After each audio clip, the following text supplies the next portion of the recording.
د پښتو ټلویزیون درنو لیدونکو السلام علیکم. په دې هیله چې خوشحاله ژوند ولري. ګرانو لیدونکو، واحدیار درهمزم او په نننۍ خپرونه کې تاسو ته ښه راغلاست. څرنګه چې د سپټمبر د 11مې پیښې نه وروسته ناټو غړو هیوادونو پوځیان افغانستان ته راغلل، دوی نړیوالو ته دا ویل چې موږ افغانستان ته له تروریزم سره د مقابلې او مبارزې په نامه ځو. 12 کاله کېږي چې دوی په افغانستان کې د تروریزم په نامه یا تروریستانو سره د مقابلې او مبارزې په نامه جګړه کوي. دغه جګړه اوس هم دوام لري. ډیری کارپوهان په دې نظر دي چې د دوی په دغه جګړه کې ډیری بېوزله افغانانو ته د سر او مال ستر زیانونه رسېدلي دي. یادونه باید وکړم چې د سرنوشت ورځپاڼې په خپاره شوي راپور کې لیکلي دي چې دغه راپور نن خپور شوی چې افغانستان د فرانسوي سرتیرو لپاره د تمرین یو غوره ځای و. سرنوشت دغه راپور د فرانسوي لومړ ورځپاڼې د راپور له مخې ویلي دي فرانسویانو په دغه جګړه کې خپلې ټولې مډرنې وسلې تجربه کړي او یو نسل ځوان افسرانې دلته په افغانستان کې روزلي دي. په راپور کې وایي همدارنګه پاریس وکړای شو چې د افغانستان په جګړه کې یا د افغانستان په جګړه کې له ګډون سره ناټو او متحدانو ته وښایي چې دوی هم په افغانستان کې په جګړه کې ډیر نفوذ درلوده او ډیره بریا یې ترلاسه کړې ده. درنو لیدونکو، دا چې ولې فرانسویانو لپاره افغانستان د تمرین یا د وسلو د کارولو او آزموینو غوره سیمه وه، دوی په دې تیرو څو کلونو کې او په عمومي توګه ټولو بهرنیانو په افغانستان کې څه ډول وسلې کارولي او دوی څه کړي دي چې اوس په خپلو هیوادونو کې پرې ویاړ کوي. زموږ د چارواکو مسؤلیت څه شی و تر څو هغوی د افغانستان د ولس ګټو خلاف او د ملي ګټو خلاف خلکو ته د سر او مال زیانونه نه وای رسولي. په نننۍ خپرونه کې همدغه موضوع څېړو. د دغه موضوع د څېړلو لپاره سره په سټوډیو کې د سیاسي چارو کارپو اشناګل بانډوال صاحب میلمه دی. تاسو درنو لیدونکي هم کولی شئ چې همدا اوس له موږ سره اړیکې وکړي، خپل نظریات او خپل وړاندیزونه له موږ سره شریک کړي. درنو لیدونکو، که تاسو په ولایتونو کې په ځانګړې توګه په کاپیسا ولایت کې فرانسوي پوځیان فرانسوي سرتیري میشتو که هلته کوم داسې کارونه کړي وي چې د افغانستان د ولس د ګټو خلاف وي، کولی شي له موږ سره اړیکې وکړي او له موږ سره شریک کړي تر څو پورې افغان چارواکي ستاسې نظریات واوري او په راتلونکي کې د بهرنیو د دغه ډول ناتارونو مخه ونیسي. بانډوال صاحب، تاسو ته ښه راغلاست. ستړي مه شئ. ډېره مننه. ځان په خپلوار سلامونه پیرزوینه نیکې هیلې تاسو ته تخنیکي همکارانو ته تلویزیون محترم ته وړاندې کوم. کور دې ودان. ما په دې برخه کې اشاره وکړله چې په پیل کې د سپټمبر د 11مې پیښې نه وروسته نړیوال په دې نامه افغانستان ته راغلل چې دلته تروریزم سره مقابله ده او مبارزه ده او د ځان لپاره یو ګواښ باله. اوس کارپوهان دې نتیجې ته رسېدلي دي چې تش په نامه د تروریزم سره د جګړې په نامه راغلل، خو دلته نه هغه جګړه دوی وګټله او نه یې افغانانو ته هغسې ګټه ورسېدله څنګه چې ژمنې کړې وي. دوی اوس ویاړ کوي، افتخار کوي. فرانسویان وایي چې افغانستان زموږ د پوځیانو لپاره د تمرین یا د وسلې د کارولو ډېره یوه ښه سیمه وه. څه نظر لري چې دوی اوس خپلو هیوادونو ته ستانه شوي دي او دغه ډول ویاړونه کوي؟ ډېر زیاته مننه. واحدیار صاحب، دا خبره که موږ د سپټمبر پورې وتړو ډېره لنډه به راشي. که موږ ټول تاریخ د افغانستان ته وګورو، د افغانستان جغرافیه، د افغانستان دغه سیاسي جغرافیه د دې باعث شوې وه چې د نړۍ ډېر تمدنونه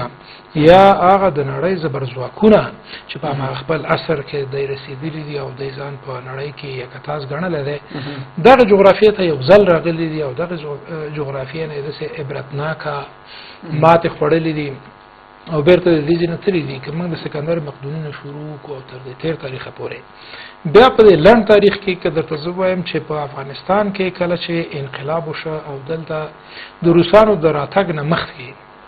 د روسانو د راتګ نه مخکې د داود خان په وخت کې زمونږ ځینې هیوادوال په مختلفو نومونو باندې د هغې وخت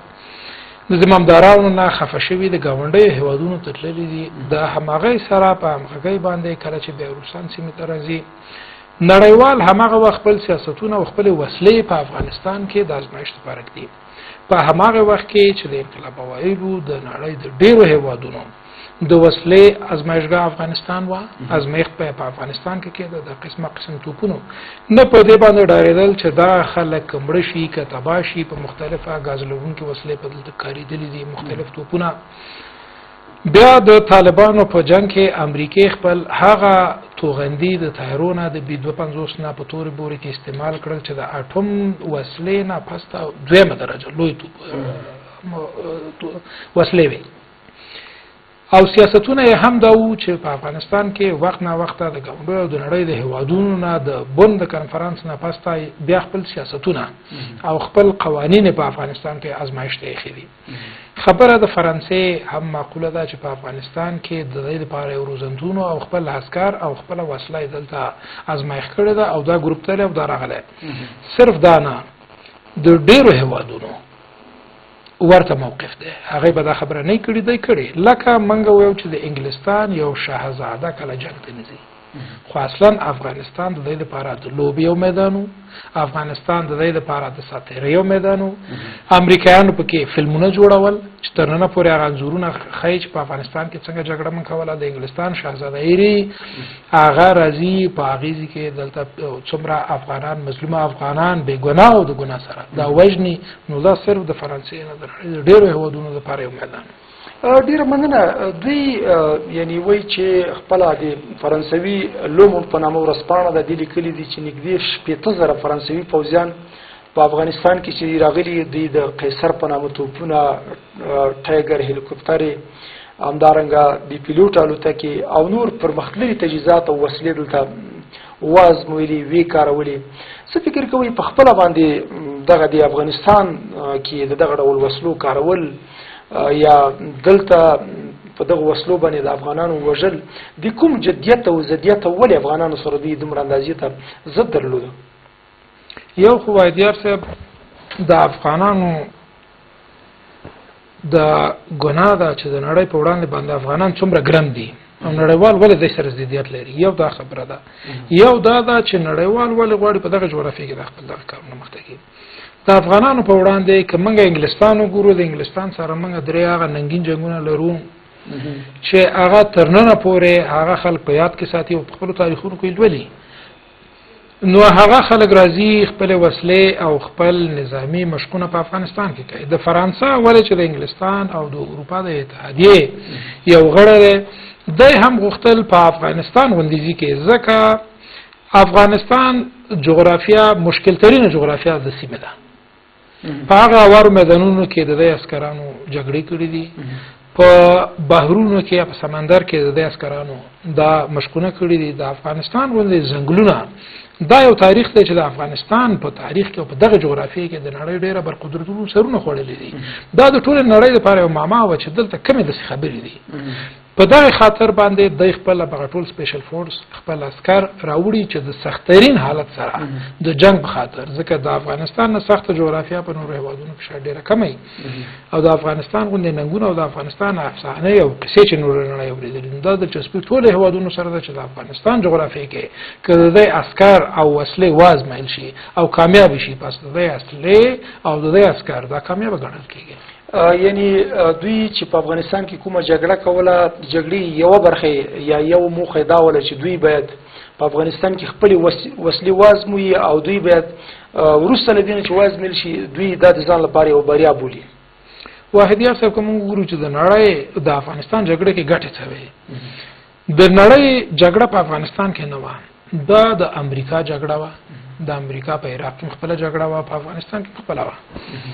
اروپایي ټولنې چې غواړي په نړیوالو معادلاتو او معاملاتو کې ځان مطرح وښیي، ځکه په عراق شاته پاتې شول، د کوسوو په جګړه کې شاته پاتې شول، په عراق او په دې مسایلو کې امریکا راغله معضلات حل کړل دی ونه شول کړل مدیریت د سیمې ونه شو کړل اروپا غوښتل چې په نورو معاملاتو کې د امریکای سره اوګه په اوګه باندې لاړ شي ترڅو په نړیوالو معاملاتو کې ځان داخل وګڼي د افغانستان جګړه امریکایي سپیشل فورس او امریکایانو شروع کړې و دای راغلیو سیمه ته په افغانستان کې طالبانو سره جګړه کړې و میدان خالی کړی او پاس دا غینا د نړۍ نور هیوادونه او اروپایان بیا سیمه ته راځي بیا د یو سم تقسیم په حساب باندې دغه هیوادونو ته د سیمه ورکړي د زیرمه په لاس کې نشي د غیزي ټول امکانات چې د په لاس باندې دي او د غیزي مکمل د والینه شروع د قومندانو شروع عدلون بدلون دغه تاریاکو معاملې چې د افغانستان د کوم محاسبه کوي چې 2000 ټانه تاریاک په افغانستان کې تولیدېږي دا نوري نړۍ ته څنګه صادرېږي دا ټول د پښتنې خبرې دي دا هم دغه نړیوال دي چې په کوم سیمو کې پراته دي دا غي سیمو زیرمې دا غي سیمې یعنی د مخاطراتو په قاچاق او کې لکه د بهرنیان لاس لري بالکل وایي صاحب دا دومره قوي لاس لري د دې په حق لا باندې ډېر زیات پښتنې د خلکو ترمنځ مطرح کیږي چې د خارجيانو تشتون د دې تحریر د عملیات به چې په کوم ساحو کې عملیات کړی دي هغه مواد لاس سره وړي هغه چیرته نو همدغه خارجي ملکونو په افغانستان کې نه یوازې د امریکا او د القاعده جګړه بلکې خپل شخصي جګړې او د خپل عسکرو د ټریننګ د خپل وسلو په خاطر او خپل امتیازاتو په خاطر باندې چې وړي کبر واخلو چې څوک د وسوي لکم زیاده السلام علیکم خبرونه تستړي مشي څوک لکم زیاده السلام علیکم وعلیکم السلام خبرونه تستړي مشي وعلیکم السلام څنګه تاسو جوړه د خیر ټول افغانانو ته سلامونه ویل کور دی ودان لکم زیاده خبرې کوي ایران نه دي زنګولې زموږ د بحث موضوع دا ده چې بهرنیان وایي چې موږ لپاره افغانستان زموږ د پوځیانو لپاره د تمرین یو ښه سیمه وه ستاسو نظر څه ده چې دوی دلته څه ډول وسلې ازمویلې دي مهرباني د فرانسې د څنګه وایي چې افغانستان زموږ د وسلو د ازمویلو لپاره یو ښه سیمه وه معلومه خبره چې افغانستان د اشغال کړی د افغانستان د جنګ لپاره راغلی دي مثلا د ایران لپاره راغلی دي خو د موږ جوړو په اړه راغلی چې موږ ته مثلا چې جوړ کې دی په څا کې سره په نامه باندې یو د خلکو پرو ایسته چې له ځانه له خلکو نه د لفظونو راځي ځانه نه راځي دا معلومه خبره د خلکو ته شعار چې موږ افغانستان جوړو د ازمایښت لپاره راغلی دي تاسو په غسیمه کې چې تاسو مربوط یاستئ یعنی د کومې سیمې یاستئ دوی څه ډول وسلې تاسو په ولایت کې کارولې اړیکه پرې شو بندول صاحب د ایران نورور اړیکه کړې و دوی چې دوی زموږ د خدمت لپاره نه دی راغلي بلکې خپل ځانګړي اهداف او موخې لري افغانستان ته راتلو نه څه فکر کوي چې دغه بهرني هیوادونو سره متحد شول امریکای په سر کې و دوی افغانستان ته راغلل په افغانستان کې دغه جګړه دوی 12 کاله وکړله پهلیزه برخه کې ما یاد وکړه چې دوی د تروریزم سره د مقابلې مبارزې په نامه او خلکو ته ویل چې موږ دوی سره جګړه کوو دغه جګړه اوس په څه حالت کې ویني دوی ځینې وتلې دي ځینې په وتو دي او ځینې وایي چې نه پاتې کېږو دوی د جګړه ګټلې ده او که نه دوی مات شوي په افغانستان کې واحدیار صاحب د بهرنیانو لاسوهنه یا د په خپل سر باندې راتګ یو غټه بیلګه همدغه و چې زموږ ورور د ایران نه ټلیفون وکړ که بهرانيان واقعا مغدري اهداف چې د ټاکلي چې د ملګرو ملتونو زمینه د شورا د پریکړې په اساس باندې د خو حکومت والي په خاطر باندې او د تروریزم په وړاندې باندې جګړه او د مخدراتو په وړاندې باندې که واقعا دغه کارونه تر رسیدلې او خو حکومت والي منځ ته راوړی وي نن به زما دا ورو چې د ایران نه وس تماس نیولې په هفته په میاشت کې تاسو دا خبره اورئ د میډیا د لارې چې په ایران کې لاس کاسه شل کاسه زمونږ ورونه افغانان اعدام کیږي دا ټول د چا په دلاسه همدغه بهرانيان دي چې په میلیارډونو ډالر مصرف کړل په خپل ازمایښونو باندې او په خپل وسلو باندې چې تمامي د افغانستان په نوم باندې کله واقعا یو خو حکومت ولید تر واستوي یو خو ټیم هغه بون کې معاملې نه وای کړې اصلي پښتانه او افغانان د صحنه نه ویل لري کړې د کور خاوندان او دغه سي یو مفسد ټیم چې هغه په لاسونه د خلکو په وینو باندې سرو د حکومت راسته نه راوړي واقعا به زمونږ دغه سورونه په ایران کې نه دامېدل او تر اوسه په افغانستان کې دغه ستونزه نه وه مننه واړی کراخلو چې څوک دا لکوم ځای او سوي دوی سره به خبري ولرو بیا وروسته خبرونه تر راګرځو السلام علیکم خبرونه تستړي مشي څوک لکوم ځای ستاسو هغه السلام علیکم وعلیکم السلام ستړي مشي زه ورته ګردیز نه خبرې کوم ګردیز نه خبرې کوي ټلویزیون غږ هم لږ ورو کې بیا بله مونږ سره په دغه موضوع خبرې وکړي چې بهرنیان وایي مونږ لپاره ډېره ښه سیمه وه چې وسله مو دلته کارولې. ستاسو لیدونکو او اورېدونکو ته او ټولو کارکوونکو ته ډېر سلامونه وایو. او زما هغه دغه دی چې افغانستان ته خو رښتیا ټول بهرنیان راغلي دي او څوک به وسلې کاروي او څوک به پوځیان دي او د افغانستان د خلکو او د افغانستان د خاورې د استعماریدان او د افغانستان د خلکو ته د نقص د ورکولو د تاوان د ورکولو دغه موږ په نړیواله سطحه حق لرو که نه چې موږ دا وغواړو چې دا هر څه د افغانستان دغه دېرشو کالو کې چې شوي دي دا د خارجیانو د لاسه شوي دي او دغه اوس هم چې شوي دي دا د خارجیانو د لاسه کېږي. دې موږ غوښتونکي یو او په اخر کې به وو که نه.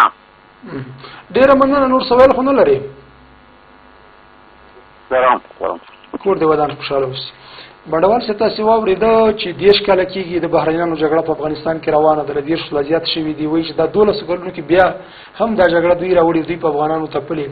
د دې دغه زیان چې افغانانو ته رسېدلی دی، د دې د جبران د خسارې غوښتنه مونږ کوی شو که نه؟ واحدیار صاحب د ورور نه ډېره زیاته مننه د ګردیز نه تماس نیولی و.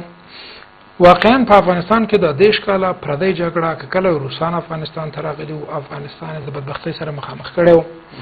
او افغانستان ته د میلیارډونو ډالرو زیان رسولی و. یعنې زیان په دې معنا ځکه افغانستان په هغې وخت کې هم داسې خاص څه نه لرل او اوس یې هم څه نه لرل. د افغانستان د پرمختګ مخه یې نیولی وه. د خپلو پوځي اهدافو په خاطر باندې د خپل خوښې یو سیستم هغه وخت راتپلی و. اوسني خلکو اوس هم د نړیوالو حقوقو سره سم موږ د همدغې جبران د خسارې کولی شو چې موږ ادعا وکړو د روسانو سره او اوس فعل حال موږ د نړیوالو سره چې موږ د نړیوالو د جګړې ښکار شوي. ځکه د امریکا او د القاعده جګړه کله چې د امریکا په 11 سپتمبر باندې په برجونو باندې حمله کېږي چې هغه هم یو د راز و نیاز او یو معما ده چې د هغې په 80 منزل کې تیاره لګېږي او منزل تعمیر د لاندې نړیږي. دا هم د پوښتنې وړ خبرې دي چې په هغې کې نه پیلوټ افغاني و، نه طیاره افغاني وه، نه هغه مواد کارېدلي افغاني و. یعنې په کوم موجب باندې امریکا خپله جګړه د خپلو سرحدونو نه رامخکې کړه، د عربو غړي پکې و او پاکستان کې روزل شوي و او دا یې راوړله افغانستان ته چې افغانستان د دغه بدبختیو سره مخامخ کړه. موږ بالکل کولی شو چې دا څه وخت موږ کولی شو. زه د دې ورور په ځواب کې چې موږ دا څه وخت کولی شو چې کله موږ د ولس د ارمانونو سره سم د ولس د خوښې یو ښه قوي او منظم حکومت ولرو. موږ کولی شو چې د نړیوالو سره سترګې په سترګې دغسې د معاملې حکومت نه سترګې په سترګې شو او د ګران هېواد د بیا رغونې په خاطر باندې د دوی کوم ظلمونه چې په افغانانو باندې کړي دي او کومې سلاګانې تر اوسه دلته او کوم تجهیزات دلته استعمال کړي دي، موږ کولی شو بیا رغونې په خاطر باندې دا غوښتنه به چېرته کوو، څنګه به کوو، له چا نه به کوو؟ څومره باوري یاستئ بڼوال صاحب چې مونږ که غوښتنه کوو د خپل جبران د خسارې غوښتنه کوو، که غوښتنه کېږي خپل حق به افغانانو ته څنګه ورکولی شي؟ آیا امکان لري؟ دا وایدیا صاحب ما اشاره وکړه چې دا هغه وخت کېږي، دا حق په غوښتلو باندې نه کېږي چې موږ تش غوښتنې وکړو. موږ دا هغه وخت کولی شو چې یو ډېر منظم او قوي حکومت ولرو چې موږ خپل حق واخیستلی شو، یعنې په غوښتنه نه په اخیستلو باندې. بیا د نړیوال حقوقو مطابق د ملګرو ملتونو سازمان موجود دی، په هغې کې منشور د ملګرو ملتونو شته. په هغې کې موږ کولی شو چې په یو ښه بهرني سیاست سره موږ دا خبره نړیوالو ته وپوهوو چې پردی جګړه په موږ باندې تحمیل شوې د دغې په اثر باندې. ګوره نن پاکستان په موږ باندې راکټونه راوړی د افغانستان په خاوره په 100,000 دا موږ نشو ثابتولی چې دا د امنیت شورا ته موږ ویسو چې د پاکستان د پوځي توپ د خولې نه دا راکټي بریدونه کېږي او د افغانستان مظلوم ملت د خپلې بدبختۍ سره او د خپلمنځۍ جګړې لاس ګرېوان دی. دا موږ نشو وسپولی ثابتولی. نو موږ کله کولی شو چې د نړۍ د هېوادونو هغه مغرض غیرتونه چې په افغانستان کې اجرا کوي دا ثابته کړو. نو دا هغه وخت کېدلی شي چې موږ یو ښه او منظم د افغانانو د بڼوال صاحب یوه نیوکه د ملګرو ملتونو په سازمان باندې ځینې کارپوهان کوي، وایي چې د ملګرو ملتونو سازمان هم ډیره برخه اته مادي مصارف امریکا ورکوي، هغوی اوس په خپله ولکه کې نیولې ده. که د یو هېواد په رابطه باندې د امریکا سیاست سم وي دوی هم ستاینه کوي، او کله د امریکا سیاست د یو هېواد په وړاندې ناسم شي، یعنی غواړي چې دوی نیوکې پې وکړي یا غواړي چې دوی برید پې وکړي د ملګرو ملتونو د امنیت شورا هم د دوی له غوښتنې سره سمه پرېکړه کوي یا 15 دایمي غړو هیوادونو باندې دغه ډول نیوکه کېږي چې یو اسلامي هیواد هم پکې نشته څومره باوري یاستئ چې هغوی به بیا د دغسې یو اسلامي هیواد چې افغانستان ده د دغه حکومت په غوښتنه باندې یا په وړاندیز باندې د دوی هغه حقوقو پوښتنه له دغسې زورواکو وکړي واحدیار صاحب یو خدا خبره ده چې موږ هم په بار باندې په دې باندې نیوکه کړې چې د ملګرو ملتونو د امنیت شورا یا خپل ملګرو ملتونو د امریکای د مدافع وکیل په حیث باندې کار کوي د امریکایانو غوښتنې هغه په قانوني بڼه باندې مطرح کوي او څه چې امریکا وغواړي مثلا په عراق باندې امریکا وغوښتل چې حمله وکړي او عراق پر خپل وکیلان دي امنیت شورا ورته د فرانسې په مداخله باندې او فرانسې نو غوښتل چې په عراق باندې باید نظامي برید وشي خو امریکا په خپل خوخه باندې یا کې आवाज په خپل خوخه باندې راغله او په عراق کې چې ترنه پورې امریکا بیرته ووتله نه هغه ادعا چې امریکا لرله چې په عراق کې بیا وسلې دي اټومي وسلې دي کیمیا وسلې دي هغه یو هم ثابت نشوه خو ملګرو ملتونو بیا څه وکړل یعنی دا یو حقیقت دی خو اصلا وس نړۍ نور د ملګرو ملتونو نم ستړي شوی دا او دغه 15 هیوادونو نه په ډیر زیات ستړي شوی دا چې د 1.5 میلیارډ نفوس مسلمانانو یو نمائندګي نشته په ملګرو ملتونو په امنیت شورا کې تصمیم ونیسي په دې خاطر باندې د یو نوي سازمان د راتګ په خاطر باندې که چیرته مسلمانان متفق شي نن سبا ګوره د شنغهای کانفرنس باندې چې کار روان دی کې د شي نظام بل اخر یو نظامی تړون یا دغه بلاک ته ورسیږي په دغه بلاک په واسطه باندې من کولای شو چې یو قوي غړ دې پات شو او دا غي په واسطه من کولای شو نور نړۍ سره خپل محاسبه مننه ځینې کارپوهان بیا په دې نظر دي چې د لومړۍ نړیوالې جګړې نه وروسته چې په 1919 کې د جامع ملل سازمان رامنځته شو هغه هم دغه سایبونه لرل دغه مداخلې لرل د ځینو هیوادونو په ګټه پریکړې فیصلې کولې کله چې دوهمه نړیواله جګړه رامنځته کیږي نو دا په دې معنی ده چې هغه سازمان د دوهمه نړیوالې جګړې مخه ونه نیوله هغه اړم شو اوس په کار ده چې د ملګرو ملتونو سازمان هم مړنګ شي ځکه دغه ډول کمته نه کیږي کومه چې د نړیوالو غوښتنه ده یعنی دا دقیقه خبره ده وایي صاحب هر یو سازمان هر یو ګروپ چې را مخته راځي یعنی په حکومتونو کې موږ قوانین کې موږ وینو غیر د اسلام مبین دین د قوانینو او اسلام نه چې د نن تر اخرته پورې به په دې کې بدلون راځي او د هر زمانه سره سازگار دی او په هر برخه کې نور د نړۍ کم نظامونه چې کوم راځي یا کم سازمانونه چې موږ سره راځي د هماغه وخت د خواستو او تقاضو سره خو برابري خو د هغه نه پسته مثلا په 1945 کال کې د ملګرو ملتونو سازمان من سره غله چې نن د دومره کلونو په تیریدلو سره یعنی 15 یا 15 کلونو پکېږي د دوه کلونو په تیریدلو سره هغه کم ماهیت چې کوم دی هغه ډیر ضعیف شوی دی او واقعا دا صرف افغانان نه او منګره د نړۍ ډیر هوادونه د دې نه هیل شوی دي ملګرو ملتونو سازمان د مغه 15 هوادونو د خواخي سازمان دی 15 جمع یو کله کله جرمني ور سره راجمع کې نو د دې د خواخي سازمان دی او د دې د خواخي پریکړه کوي مننه درنو لیدونکو مونږ په دې باس لرو چې ځینی بهرني سرتیري وایي چې مونږ په افغانستان کې خپل وسلې کارولې دي او زمونږ د پوځیانو د تمرین لپاره افغانستان یو ډیره خصیمه و او زمونږ پوځیان ډیر ښه دلته ولوبېدل او ډیر ښه تمرین شول دوی یعنی چې خپل هیوادونو ته ستنېږي بیا په دې باندې ډیر ویاړ او افتخار کوي او په خپل د فرانسې د لومړ په نامه ورسپانې دغه ډول راپورونه خبرې کړي دي چې په افغانستان کې 70,000 فرانسوي سرتیري راغلي وو دلته روزل شوي دي دوی وایي چې دا زموږ لپاره ستر ویاړ او افتخار دی چې د افغانستان په خاوره کې زموږ پوځیان وکولی شو چې هلته ښه جګړه وکړي ښه وسله وکاروي ښې الوتکې وکاروي او بیرته په بریالیتوب سره خپل هیواد ته ستانه شي په دغه موضوع من خبرې اترې لرو که ستاسې په سیمو کې بهرنیانو وسلې کارولي ستاسې د سیمې له خلکو سره کوم ډول چلن کړی کولی شئ له موږ سره اړیکې وکړئ خپل نظریات له موږ سره شریک کړئ تر څو دغه حکومتي چارواکي چې نن حاکم دي دوی په دې نظام کې شته دي دوی واوري او په راتلونکي کې که زموږ هیوادوالو ته زیان رسیږي د بهرنۍ له اړخه دوی یا مخه ونیسي او یا ورته د حل ځانګړې لارې چارې ولټوي بانډول صاحب د فرانسې د لومړنو ورځپاڼه لیکي چې فرانسوي سرتیري وایي چې 3.5 میلیارده یورو په قیمت باندې د افغانستان جګړه دوی ته تمام شوه خو بیا هم دوی وایي چې دغه جګړه که څومره موږ ته قیمته تمام شوله خو لوی ویاړ دا ده چې موږ په خپلو متحدانو کې خپل نفوذ او باور زیات کړ.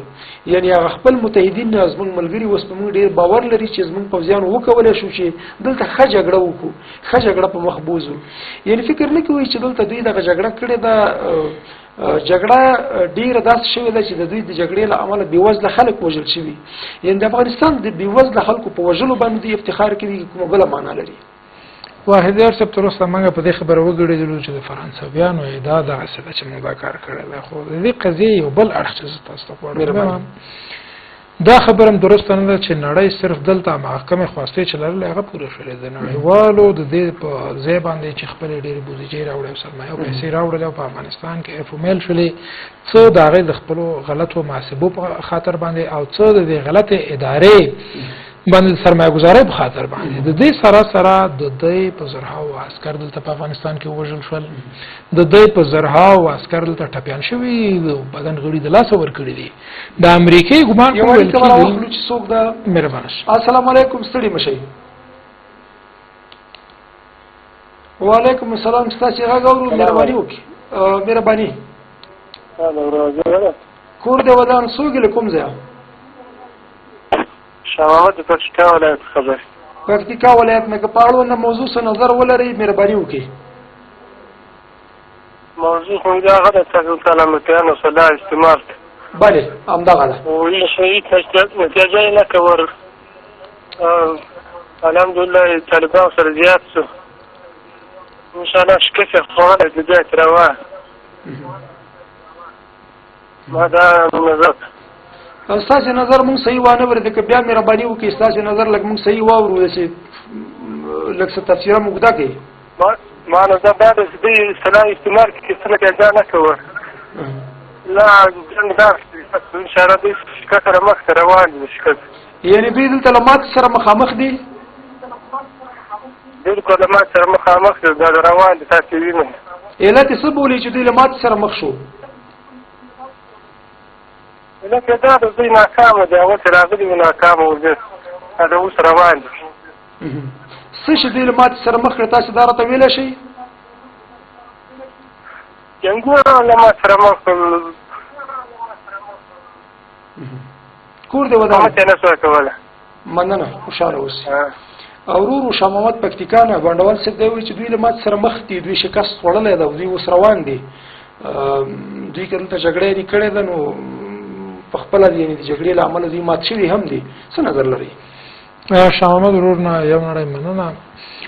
په یعنې داسې وخت کې ټلیفون وکړو چې زما موضوع هم همدې خبرې ته چې ما ویل یو اړخ باندې موږ خبرې وکړې چې دا خو ادعا وه د هغه فرانسویانو.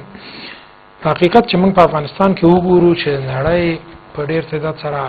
خپلې پیسې او سرمایې بودیجې چې د لاسه ورکړي دي هغه یو اړخ.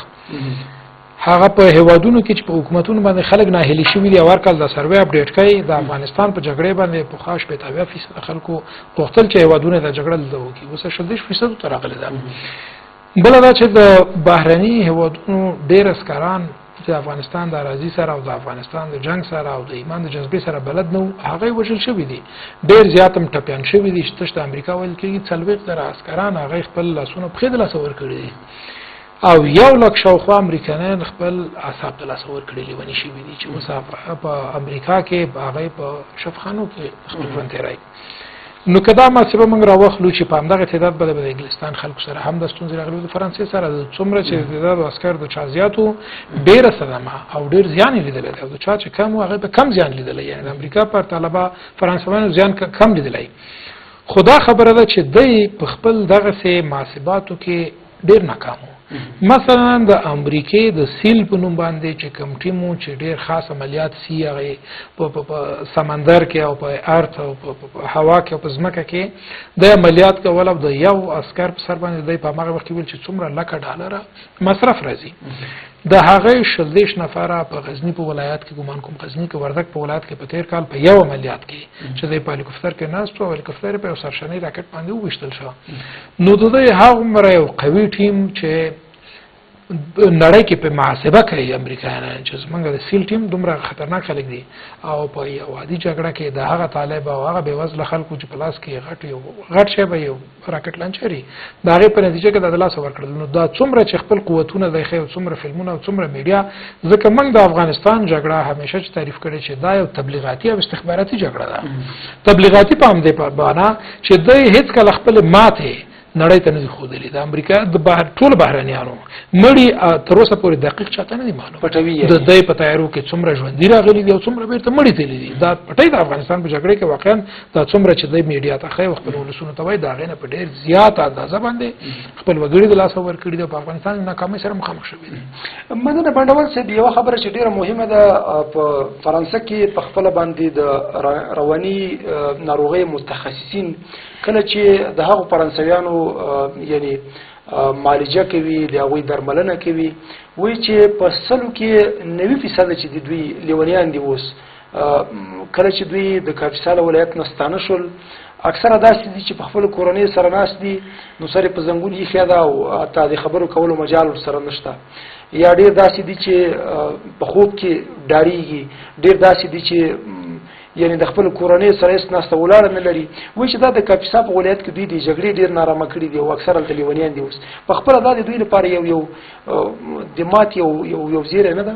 یعنی بالکل دا خبره چې څومره ټپیان دي، څومره وژل شوي دي او څومره د رواني ستونزو سره مخامخ دي، هغه د دې نشي جوړه کېدلی چې په کلونو بیا خپل عامه ټولنې ته د عام وګړو په صفت باندې ورشي. دا ناکامۍ دی د جنګ او دا لاسته راوړنې دي چې خپل وسلې، خپل عسکر، خپل ټریننګونه په نړۍ کې هغه خپل قدرت ښودل نورو هېوادونو ته چې موږ هم د افغانستان په جګړه کې دومره برخه اخیستې وه. دا مثبت اړخونه دي او دغه منفي اړخونه دي چې د راز ستونزو سره مخامخ شوي دي. فکر نه کوي دوی په افغانستان کې داسې ستر جنایتونه کړي دي چې کله دوی همغه جنایتونه ذهن ته راځي یا کله چې په دوی باندې د دولت د مخالفینو هغه عملې دومره شدیدې ولې چې دوی همغلته ترېدلي دي، ډار شوي دي، اوس چې خپلو هېوادونو ته ځي هم نارمل حالت له لاسه ورکوي. دا په خپله د دوی لپاره یوه ماتې نه ده چې د جګړې ثانیې دوی کال بعد هم له یاده نه شي ویستلی. خو واحدي است په خپل باندې جګړه چې دا یو رواني ستونزه ده. یعنی جګړه ټلیفون ته جواب وایو تاسو ته پوښتنې ته. السلام علیکم. السلام علیکم. خبرونه ته ستړی مشه څوک له کوم ځای؟ ستاسو غږ اورو مهرباني. اړیکې پرېښوله بډوال صاحب مهرباني وکړي. جګړه په خپل باندې د ستونزو او د ناروغیو یو زیږنده ده. یعنی په جګړې کې ښکیل خلک اصلا چې نور هېوادونو کې ورځي بعد یو څه وخت هغې د ټولنې له بیرون چې تر څو بېرته د عادي ټولنې سره عادي کېږي، دا یو حقیقت دی. خو په افغانستان په جګړې کې ولې چې دلته یو غټه ستونزه څه وه، د افغانستان په جګړې کې یو اړخ چې ډېرې لاس پراخه و، څه چې غوښتل او څنګه چې غوښتل هغسې جګړه یې کوله. اول نه د دوی خلکو په خوښه باندې داسې یو ضعیفه اداره منځته راغلی وه چې دوی تر ننه پورې یو دقیقه محاسبه د بهرنیانو نه لري چې د کوم هېوادونو څومره شمېر عسکري دي په افغانستان کې، په کومو فعالیتونو باندې بوخت دي، څه کوي، څومره زندانونه لري. دا اوس تاسو که نن پوښتنه وکړئ د فرانسویانو په زندان کې به څومره افغانان دي. د امریکا خو ولسمشر خو یو خبره زده کړې تمامیت عرضي ده او زموږ د ځمکنۍ بشپړتیا په وړاندې باندې ګواښ دی. د بګرام زندان، بګرام خو واضح زندان او نړیوالو ته معلومه په هغې کې ریډ کراس او ډېر هېوادونه پکې نور په هېوادونو پکې دغه علاوه افغانان هم پکې تللي راتللی شول. د انګلستان نه څوک څه خبر دي، د فرانسې نه، دا کوم هېوادونه چې په افغانستان کې د 40 هېوادونه دي دا ټول دغسې راز خلک لري. په هغې ځای کې د ذکریا قندهاري خبرې تاسو واورېدلې چې په میدان وردګ په ولایت کې هغې څومره خلک اړیکې به راواخلو. مهرباني. السلام علیکم. ستړي مشئ. څوک له کوم ځای؟ ستاسو غږ اورو مهرباني وکړئ. اړیکې پرېښوله. درنو لیدونکو کله چې له موږ سره اړیکه کوئ او تاسې وپوهېږئ چې ستاسې اړیکه له موږ سره ونښته نو بیا خبرې وکړئ، خپل سوال مطرح کړئ، خپل نظر څرګند کړئ تر څو پورې ستاسو سوال ته زموږ ګران مېلمه ځواب ووایي.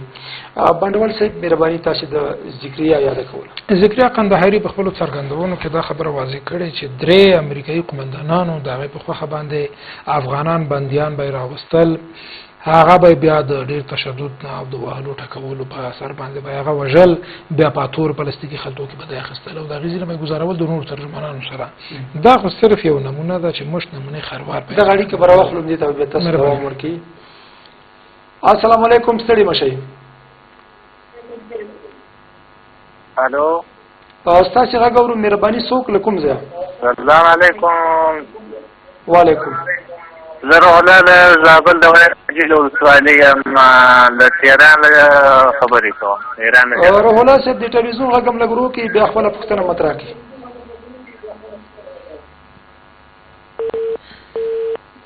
اړیکې پرې کېږي مهرباني. نو د صرف یو مش نمونه خروار وا چې ذکر قندهاری د خبره وکړه خو موږ په افغانستان کې په بار کله چې افشا شول د مسائل داسې بهرانیانو چې د افغانانو نه ګوتې غوڅې کړې وي او ځان ته تلکټونه جوړ کړي وو. هغه بهرانیانو چې د افغانانو په مړو باندې په ادبي مفعول کړي وي چې دا د انسانیت نه یعنی تش د اسلامیت څخه او افغانیت څخه د انسانیت نه ولر خبره ده چې د یو مړی سره دغه سی او عمل کیږي. یعنی دا هغه څو مسایل دي چې د بهرانیانو په افغانستان کې افشا شوي دي راز ستونزې د خلکو جوړې کړي دي او دوی په خپل د ستونزو سره مخامخ شوي دي چې د خپل هیوادونو تمزید دا به په آینده کې د خپل نسلونو پورې دا جبران په خپل باندې زم د خسارې کوي. د افغانستان د جنگ د افغانستان جګړه او په افغانستان مظلوم ولس باندې څنګه شاعر وایي چې ټیټ موږ غورځنګ را باندې مکړو. زه په دې وخت کې لوی ګړنګ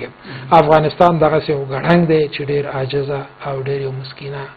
او ډېر یو بیچاره خلک لري. خو دلته د نړۍ هغه هیوادونه چې په خپل وخت کې لکه څنګه چې انګلستان مروه په لیدلو باندې نو او هغه افغانستان ته راغله دغه څنګه دغه سي روس د غینه قوي او امریکا د غینه خدا ټول په افغانانو د ظلمونو او چې ظلمونه په افغانانو کړي په نتیجه کې دغه سي ماتو سره او دغه سي ستونزو سره چې د نړۍ د صحنې نه تداخل په دغه مننه. یو پوښتنه چې ډیره مهمه ده دام د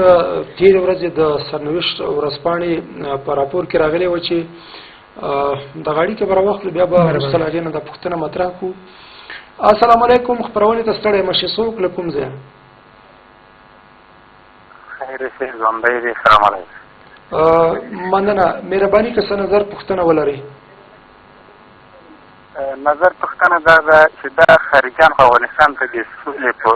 مطلب راغلي او د ظلم شروع کړی شروع کړی یعنی د سولې په نامه راغلي دي اوس په افغانستان کې ظلم کوي. تاسو د دې د ظلمونو بیلګې موږ ته ویلی شي د کوم ولایت یاستئ په کوم ولایت کې چې تاسو اوسېږئ هلته څه کړي؟ په بغلان ولایت کې د ډنډوګوري نه غږېږم. د بغلان ولایت کې د دوی چلند د خلکو سره څنګه و یا د نورو ولایتونو څخه بیلګه وړاندې کولی شي؟ د نورو ولایتونو بیلګه ولایت کې څرګند بمباري څرګند ظلمونه افغانان ماشومان سبا خرابه کړه. مننه کور ودان. بانډول صاحب زما د پښتنې یو برخه دا وله چې په خپل باندې د انګلستان شاهزاده سموده د مخ راغلی و د په هلمند کې شپږ میاشتې تیرې کړې. سرنوشت ورځپاڼه لیکي چې دوی په خپل باندې اوس دغه راپورونه خبره کړي دي چې په 200 متري کې د انګلستان شاهزاده ده او امریکایي پوځیان په دریو ماشومانو باندې چې هغوی شپانه دي ورمه سره وي هغوی باندې ډزې کوي وژني بیا د دوی ترمنځ څه اختلاف را پیدا کېږي. بیا دغه انګلیسي شاهزاده د امریکایي سرتیرو او د انګلیسانو ترمنځ دغه ستونزه سره حلوي. یعنی دغه مسله چې ډیره مهمه ده او په هغه بېوزله ماشومانو او هغه کوچیانو شپنو باندې دوی داسې ظلم کوي. خو د انګلستان شاهزاده تر اوسه سترګې په پټوي. اوس چې څو میاشتې وځي بیا دا خبره په اخبارونو کې راځي. فکر نه کوي چې په خپل دغه شاهزاده هم دلته داسې یو څه ته راغلی و چې هدف یې دا و چې دوی دلته په افغانستان کې ظلمونه وکړي او نه ده چې دلته مرسته وکړي. واحدیار صاحب دا خبره خو څنګه چې امریکا او مخکې د دې نه چې تاسو جواب ته راشم مخکې ملګري چې ټلیفون وکړو زما په اندازه پوښتنه چې بهرنیان د سولې په خاطر راغلي او جګړه پیل کړې. بهرنیان د سولې په خاطر راغلي. بهرنیانو د اول نه د پریکړلیک په اساس باندې افغانستان ته د جګړې په خاطر باندې راغلي د یو یا منظم یا غیر منظم یو دولت دلته موجودو دا غي په وړاندې جګړه کړې هغه صحنه نه لري کړې دی او ترنه ورسره جنگيږي. نو د سولې په خاطر نه راغلي او نه سوله غواړي او نه سوله د دې پښتون کې امکان پذیر ده. د امریکایانو او د نورو بهرانیانو او د غرب دا ادعاوې چې د ځمکې په مخ باندې 4 انچه یا 3 انچه شی دی لیدلی شي دا خبرې په دې باندې دروغ. په افغانستان کې دا ظلمونه دی وکړه، همیشه د اردو په ځواکونو باندې دی بریدونه وکړل، د منځه یې وړل، په پولیسو باندې وکړل. نور ځانه د کونړ په ولایت کې و ماشومان یې وخت وجیلو موږ سیمې ته ورغللو. د ماشومان عمرونه د 10 کلن نه زیات نه ټول ماشومان. دا د 4 انچو او 3 انچو تیارې او دا ټلسکوپونه ستاسو په کم درد خوري چې 9 کلن یا 8 کلن یا 15 کلن ماشوم تاسو د یو مسلح او یو طالب سره تاسو نشئ پرتله کولای. دا خبرې وي. زه به تاسو ته ولن مثال درکم. د انګلستان کم خبرنګار و دا غي ما انټرنیټ کې سایت کې دا غي قصه لوستله. هغه لیکلو زه د ننګرهار په وای ډګر کې هم امریکایانو عملیات کړیو، بیرته راغله او په ډېر خوشحالۍ باندې چې موږ طالبان د منځه وړل. وای ما ورسره مصاحبه کوله چې تاسو څنګه طالبان تشخیص کړو، څنګه د منځه وړل. دوی وای هغه عکسونه راوښودل. په دې عکسونه کې وزیر شوم چې 3 نفر چې دوی وژلي و دا هغه سره ټوپکې نه وي، وسلې ورسره نه وي. وای زما پوښتنه ته دا راغله چې تاسو تشخیص د خلکو څنګه وکړو چې د طالبانو په غره کې. وای امریکایي د خپل کمره زوم کړله،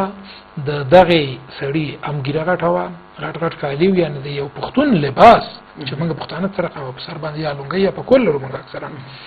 کوم بهر کې پسیګو په داخل کې او خپل باندې کې خو دغه درې واړو نفر په خپل باندې کرمچ بوټانو مزي والا بوټانو. و غټ ثبوت دا چې د په غره کې ګرځیدل یو ګیره لرلې دوا کالی او درې او بوټانې په خپل باندې نو خدا تروریستانو. د افغانانو د مرګ معیار بوټان دي، د افغانانو د مرګ معیار په غره کې ګرځیدل دي، د افغانانو د مرګ معیار ګیره ده. نو د بهرانیانو د ظلمونو ځکه ما مخکې یو اشاره درته وکړه وای دیار صاحب چې دا ټول ډیره یو اړخیزه جګړه وه څه چې چا غوښتل په افغانستان کې ترسره کړه او تر اوسه پورې روان دي. بل جانب داسې یو جانب نه و همدغه خلکو په خپل لاس باندې دغه یو ټیم ګمارلی و چې هېڅ کله د دې نه دا پوښتنه ونه شي کړلی چې تاسو په کوم ولایت کې چې میشت استئ د هغې د اراضي مطابق تاسو څومره ټانکونه، څومره توپونه، څومره تیارې او څومره ځواکونه لرئ او د چا په وړاندې باندې جګړېږئ. یعنې زموږ استخباراتي ارګانونه دومره ضعیف او زموږ اصلا ټول په دولت ضعیف و چې د دې خلکو سره یو مشترکه جګړه جوړه نه کړه چې په دې کې افغانان یعنې د افغانستان دولت په دې برخه کې ګرم او ملامت ده. په د افغانستان دولت د نیم نه ډېر په دې کې ګرم دی چې خپلو وګړو ساتنه د دولت د خبرولې د یو برخې ته رسیږو. ما مخکې د انګلستان د شاهزاده د هری چې دلته راغلی و د ده پوښتنه وکړله. ویل کېږي چې دی په خپله باندې وایي چې زه د افغانستان د خلکو د وژنې نه خوند اخلم. په دغه راپور کې داسې راغلی دي یعنې چې د یو ملک شاهزاده راځي او دی دلته په افغانستان کې جګړه کوي. د دې هغه لامل به څه وي چې کوم هغه پخواني کوم څه دوی سره شته دي چې د هغې د کسات او بدلې لپاره راغلی و که بل هدف. وادیار صاحب دا د شاهزاده هری خبره ده چې هغې ته دا خوند اخیست. دغه اړیکه به راواخلو بیا به خبرې سره وکړو. السلام علیکم. خپرونې ته ستړی مشې څوک له کوم ځای؟ ستاسې غږ اورو اړیکه پرې شوه. مهرباني. شاهزاده هری خبره ده چې د مطبوعاتو کې کړې ده چې ماته خوند اخیست او افغانان مې وژل او دا په هلیکوپټر کې به ناست و او واقعا ډېر بېوزله افغانان یې وژلي دي. په دې کې دا اوس چې کوم امریکایي په یو کور باندې ننوته او ګمان کوم د قندهار یا هلمند په کومه ولسوالۍ کې 14 بېګناه افغانان یې ووژل. هغې هم دا خبره کړې ما هم ترې خوند اخیسته او هغه په زندانونو کې چې بې شمېره افغانان وژلي دي تر اوسه پورې چاته ادرسونه نه دي معلوم دغه افغانانو چې دا څوک وو، دا پټ دي، دا رازونه دي چې دا د تاریخ په اوږدو سره په آینده نسلونو کې یا په آینده وختونو کې چې کله بهرانیان نه وي اوس خو دی د ډېر دقیق سانسور لاندې دا خلک نیولي دي. په همدې خاطر که تاسو یو بلې خبرې ته چې زما اوس فکر ته راغله چې بهرانیان کله وځي هر هېواد دا اعلان کوي چې موږ به خپل هغه ترجمانان د ځان سره وړو. یعنې تش په افغانستان کې به امنیتي ستونزه دومره خرابه نه وي چې ترجمان ونه شي ساتلی. په افغانستان کې خو دغه د بدنامې ادارې وزیران هم اوسېږي. نو دوی چې د ترجمانان وړي یوازینۍ پلمه او یوازینۍ موخه یې دا ده چې د دوی کوم ظلمونه او کوم څه کومه چې په افغانانو باندې کړی او پټ رازونه دی لري چې د خپل ساتیرۍ په خاطر د فلمونو جوړولو په خاطر باندې په افغانانو باندې ظلمونه کړی دي د جګړې ته شایي ولنډه قصه ده ته وکم چې هغه د ترجمان د خپل خبره ده و چې زه په پښتو باندې نه پوهېدلم او من قندار ته لاړو ډېر نو 2002 مې دریم خبره چې په دې کې منګه یو سپینګیری راونی او امریکایانو ته دا پوښتنه کوله چې تا طالبان راوستي په خپل کور کې د وسولې دي به عملیات کړی دي بیا د ساحل او ایستری دي په قنداري لهجه کې یا وای رد نه په انګلیسي کې چې زما دغه ژباړون کې چې د پښتو نه راتله دي ته انګلیسي او دغه پښتو یو شان ته دوی مې به ورته یس امریکایان به یا وای په لاندو کې لږ شارټ کټ چوي دی فکر کړی چې دا یا وای چې یعنی و دا وای چې و دا سړی وای چې ما دا ټول کارونه کړی دي سړی دی 3 کاله په بګرام زندان کې بندي کیږي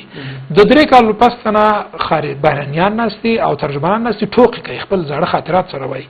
دا افغان خپل خاطره وای چې ما دغه یو ټوکې کړی و یو کار شوی او زه نه پوهېدلم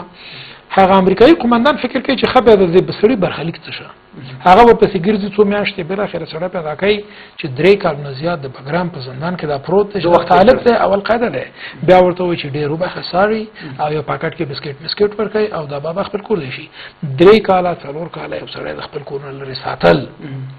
او نن پکې دا ډټینی دی دا ډټینی واجب باندې ډېر خلک درپدار کوي کور رمضان خوشاله اوسئ ستړي مشیخ پرونه ته څوک له کوم ځای د ټلویزیون غږم لګرو کې اړیکې پرېښوله باټوال صاحب وروستۍ برخې ته رسېدلي د خپرونې وخت خلاص ده جمهور رئیس کرزی په خپله وایي چې بهرنیان له افغانستان نه وځي ځینې نور لوړپوړي چارواکي هم په دې نظر دي چې دوی ونه وځي ځینې داسې افغانان بیا شته دي هغوی وایي چې باید ونه وځي که ووځي دلته به ستونزې رامنځته شي یعنې ستونزه خو اوس هم شته ده او په تېرو 12 کلونو کې زموږ بېوزله خلکو ډېرې ستونزې وګاللې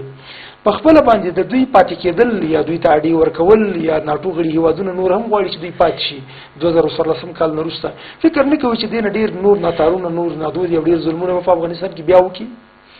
وایدیار صاحب دا لکه مغلقه او پیچلې پوښتنه په دې باندې ده د بهرنیانو 2014 کال پورې کوم عملیات چې کوم یو القاعده په وړاندې باندې په افغانستان کې په کلو باندو کې داخله میشتو او د افغانانو په وړاندې باندې بدون د کوم پښتنه او بدون د افغانستان دولت د خبرتیانه عملیاتونه کول او په خپل فلمونه ډکول په افغانانو باندې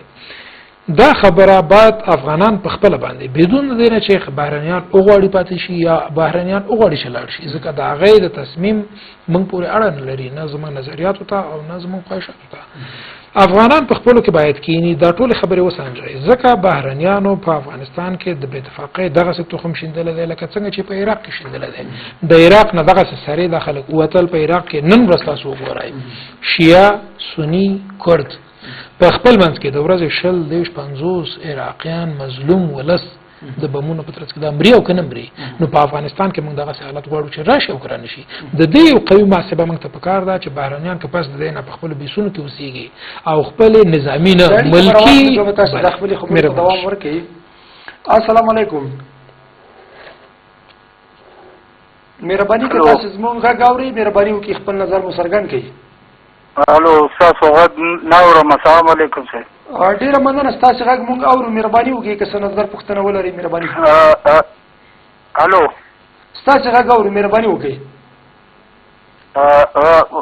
زما غږ اورئ زما سلامونه ومنئ حاجي یعقوب د کابل نه خبرې کوم ډېر په زړه پورې پروګرام دی بانډوال صاحب تاسو ته ستړي مشي درکوم ډېر ښه پروګرام مخکې کړی دی د خارجیانو د 11 کاله 11 کاله کوم ظلمونه چې په مظلوم ملت باندې کړي دي دا خو ټول دنیا ته ښکاره دي او په دې باندې تاسو نور هم رڼا اچوئ ډېره مهرباني او د دې مظلوم ملت سره یو حکومت دی چې تاسو یې کوئ او دنیا ته یې ښیي دا ظالمانو یوازې په یو ولایت کې ظلم نه دی کړی او نه دا مخکې چې تاسو کومه یادونه وکړله چې د انګلستان شاهزاده دی که څه بلا دی هغې کوم ظلمونه په دغه کې هلمند کې وکړل هغې په یو پروګرام کې ویلي و چې دا د افغانستان جنګ او د افغانانو وژل ماته داسې دي لکه د ویډیو ګیم غوندې نو یو انسان ته چې د انسان وژل د ویډیو ګیم په شکل باندې نو هغې سره به د انسانیت او د انسان قدر وي او یا د امریکایانو چې مخکې بانډوال صاحب ذکر وکړو چې په هلمند کې او په قندهار کې د ګناه مسلمانان په شهادت ورسول او بیا د هغې په مړو باندې امتیازې وکړلې، یا د کاپیسا په ولایت کې چې څومره ظلمونه د فرانسویانو وکړل، مخکې تاسو یادونه وکړله چې دغه په مرضونو باندې اخته شوي دي، او انشاءالله دوی به ټول په همدغه مرضونو وګورئ. دا یو تجربه دی د روسان نه دوی وانه خصله چې په افغانستان باندې هغې یرغل وکړه، په مظلوم ملت باندې ظلمونه وکړل، اما دومره ظلمونه چې دوی وکړل فکر نه کوم چې روسانو په افغانستان باندې کړي. یعنی مخکې د انګلیسانو تاریخ په افغانستان کې ټول افغانان ته معلوم دی چې څونه ظلمونه یې کړي دي. نو زما بانډوال صاحب نه دا سوال دی چې آیا د دې آخره نتیجه به څه کېږي؟ کور دې ودان خوشحاله اوسې. ډېره مننه. ډېره مننه صاحب، خدای په امان. خیر اوسې. بانډوال صاحب دا زموږ ورور د وروستۍ پایلې او نتیجې پوښتنه کوي چې که حالت هم دغه ډول روان وي، دولت هم په دغه ډول کمزوری وي، د دې ولس پوښتنه هم څوک ونه کړي، بهرنیانو خپلو ظلمونو ته دوام ورکړي، څه به کېږي؟ لکه دا نتایج به څه وي؟ زما ورور ته به زه په 2 بیتو کې دا خبره وکړم چې په قرآن کې راغلي او پښتون شاعر ژباړلي وایي خدای هم نه بدلوي حال د هغه قوم څوک چې خپل حالت بدل نه کړي دوی خپله. خدای هم نه بدلوي حال د هغه قوم څوک چې خپل حالت بدل نه کړي په خپله. دا د افغانانو په لاس باندې ده چې د خپل تقدیر څنګه یو ټولنه منګه هغه د ټولنپېژندنې په اساس باندې ټولنه په 3 برخو ویشل کېږي چې ټولنه په رباني حالت کې اوسېږي او بیا د پښتون تر ځای بیا فلسفي حالت ته ورځي. زمونږ ټولنه په هماغه رباني حالت کې ده چې دی همیشه وایي چې دا د خدای د جانبه په موږ دا بدبختي ده، د خدای د جانبه برکتونه ورېږي، په تا باندې ورېږي، په ایران او پاکستان ولې نه ورېږي؟ خدای پاک په دې کې راضي چې په افغانانو دغسې یو حالت راشي او په ګاونډ کې د خلک دغسې آباده اوسېږي او ارامه دې اوسېږي، د هغې بچي دې انګلیسي مکتبونه وایي او ستا د بچي هغه ښوونځی ابتدایي ښوونځي ته د اور واچول شي، دا هېڅکله د خدای پاک رضا نه ده، دا رضا ستا د افغان ده او ستا ملامته ده. تر څو چې زمونږ ولس لاس په لاس باندې نه کړي، یعنې متحد شي په وړو مسایلو، زما په ګیره کې زما د ولس لاس دی، د چا ستا برېتې غټې دي او ستا ګیره وړه ده. نړۍ ته راغلي وایي کلي زما او ستا په سر داسې جرګه کړې ده، یا به ما وژني یا به تا یا به ګودر ورانوي. د پښتنو د افغانانو په تیره بیا د پښتنو په وړاندې باندې نړۍ دا مشوره کړې ده، دا ګاونډیو نه ده کړې، نړۍ کړې ده چې دا خلک به بدبخته کوي، تجزیه کوي به د بدبختۍ سره به مخ کوي، د علم نه، د تعلیم نه، د اقتصاد نه، ټول خبرونه به داخله په خپل کې نه. نو چې چیرته نړۍ ستا په وړاندې باندې دغه څه ودغه لري او ته په دغه مسایلو چې ستا پنسل لنډې دي او ستا ګیره لنډه ده چې تر څو دغه مسایلونه موږ نه راوتلي، په خپل منځي اختلافونه موږ په یو طرف باندې نه پریخي. دا نن د نړۍ لاسوهنه ده چې په ملي شورا پارلمان کې زموږ دا حال دی چې صرف دانشګاه او پوهنتون په سر باندې میاشتو هفتو باندې جګړه کیږي چې صرف په تذکرې کې د افغان لیکل او نه لیکل، زه هم ولیکئ افغان هم پکې ولیکئ، تاجک هم پکې ولیکئ. موږ پښتانه د دې افغانستان اصیل بچي د دې خبره خاوندانی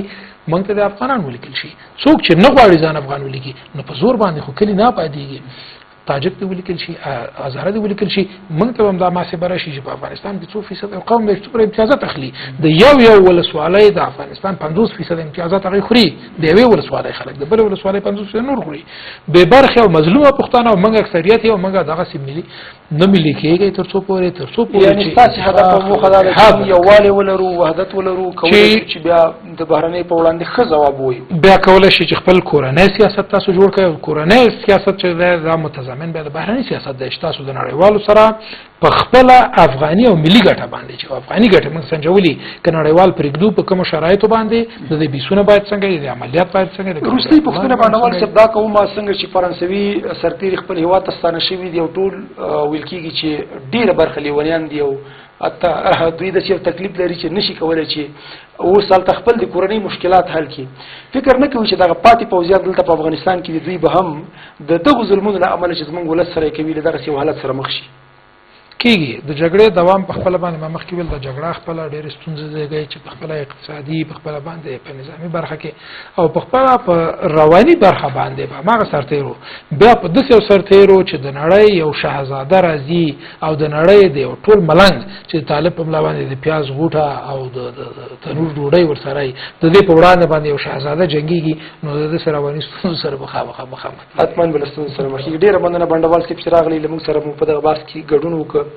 درنو لیدونکو نه هم ډیره مننه کوم چې موږ سره اړیکې وکړلې او خپل نظریات یې زموږ له ګران میلمه سره شریک کړه. ګرانو لیدونکو پښتو ټلویزیون به هر وخت هڅه کوي چې د خپل ولس د ګټو او پایښت لپاره د پایښت او بقا لپاره دغه ډول پروګرامونه ولري. زموږ هیله دا ده چې تاسې هم له موږ سره په دغه ډول ژوندۍ خپرونو کې نظریات شریک کړئ، خپل اندونه له موږ سره شریک کړئ، خپلې پوښتنې شریکې کړئ، تر څو پورې زموږ د ولس د حال نه په نړۍ کې بهرنیان خبر شي او په هیواد دننه زموږ هغه چارواکي خبر شي چې هغوی اوس هم وایي چې دغه بهرني ځواکونه باید په افغانستان کې پاتې شي، که نه نو ډېرې ستونزې به رامنځته شي. ګرانو لیدونکو زموږ خپرونه پای ته رسېدلې ده. زموږ هیله دا ده چې زموږ ولسونه په خپلو کې سره یو شي، موږ ښه حاکم حکومت ولرو چې د ولس ګټو ته وفادار وي، وکولی شي چې خپلې هغه ملي ګټې سره بیلې کړي او بهرني پرې نږدي چې خپلې درنې وسلې، خپلې سپکې وسلې زموږ د ولس په وړاندې وکاروي او بیا په خپلو هیوادونو کې پرې ویاړ او افتخار وکړي. زموږ خپرونه نوره ختمه ده. تاسې په مهربانه خدای سپارم. ښه وخت او خوشحاله شیبې ولرئ.